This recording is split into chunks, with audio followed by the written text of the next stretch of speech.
Actor and best-selling author Holly Robinson Peete. She's also a dedicated mom, dedicated to changing the world for her son, Rodney Peete Jr. Rodney was diagnosed with autism spectrum disorder when he was 3. Holly really struggled with the diagnosis at first before becoming an activist and advocate for families like hers through the Holly Rod Foundation. Holly and her son, who is now 24 years old, are telling their story in a brand new book. Charlie Makes a Splash is about a young man with autism discovering his love for being around water. They write, "When you're a kid like me, you see the world in special ways, and making a splash sets me free." Please welcome here Holly Robinson Peete. Good to see you. Good to be seen. How are you doing? Good. Happy Labor Day. Labor Day. Does he love to swim? How did this come about? This kid loved to swim so much. So when RJ was 3 years old, he was diagnosed with autism. We call that the never day. Why? Because we heard all these things he would never do. One of them was, have meaningful employment, have friends, say I love you, all those things. And, that's hard for parents to hear.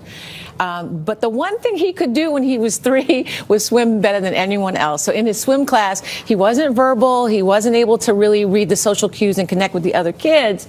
But that little boy was a fish, and he felt so good in the water. What is the relationship for children on the spectrum with water?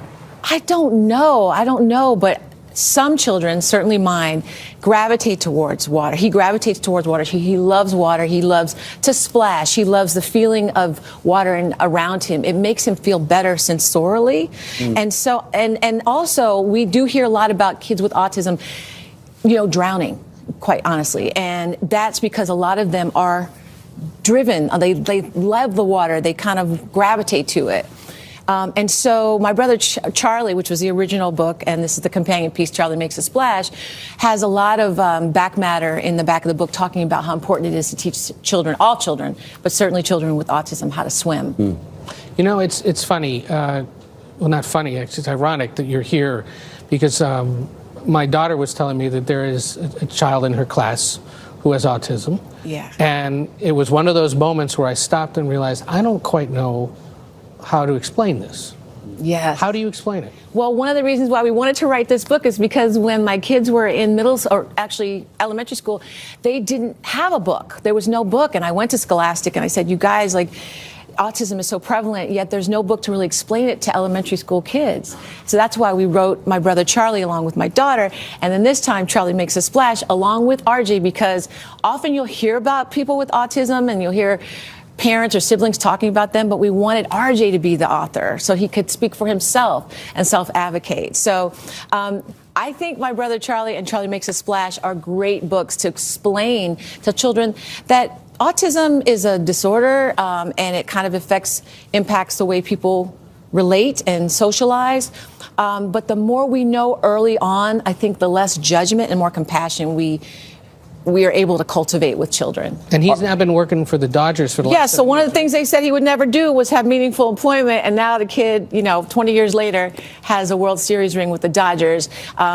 My favorite team. They're doing quite well right now.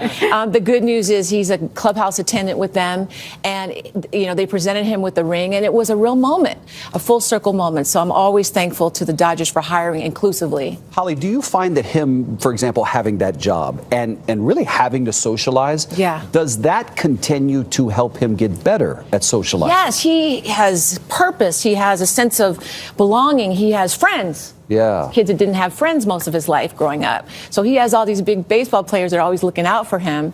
And that's amazing, right? That's such a great thing. It's something he didn't have. I remember when you started talking about autism, when you first thought about your husband was like, nope, ain't doing that. No. We're not talking about that. And you did. And what happened to you when you went to... Well, I win every argument at home. Boom. Just do. As wives do. Just do. That's why we're married 28 years. No, because he couldn't see the bigger picture he didn't want his kid to be the poster child for autism. Yep. He was in denial. A lot of dads really struggle with this diagnosis.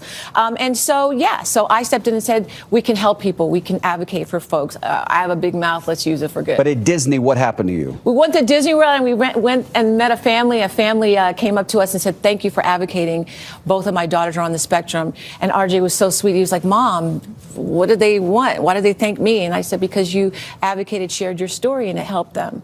And so he said, does that make me a hero? I was like, well, yeah, it kind of does. Oh. Kind of does. But then later on, you know, I found like a halo of pizza under his bed. And I was like, what is that? I'm fussing at him. He's like, I have autism. It makes me a hero. What's wrong with the pizza? So it's something that, you know, autism is something that we all should understand more and be compassionate about. And Charlie Makes a Splash is something, it's a book I'm so proud of, especially with him being a published author. Holly Robinson Peete, thanks for joining us this morning. Thank you. Thanks for the time. Holly's new book, Charlie Makes a Splash, is available tomorrow.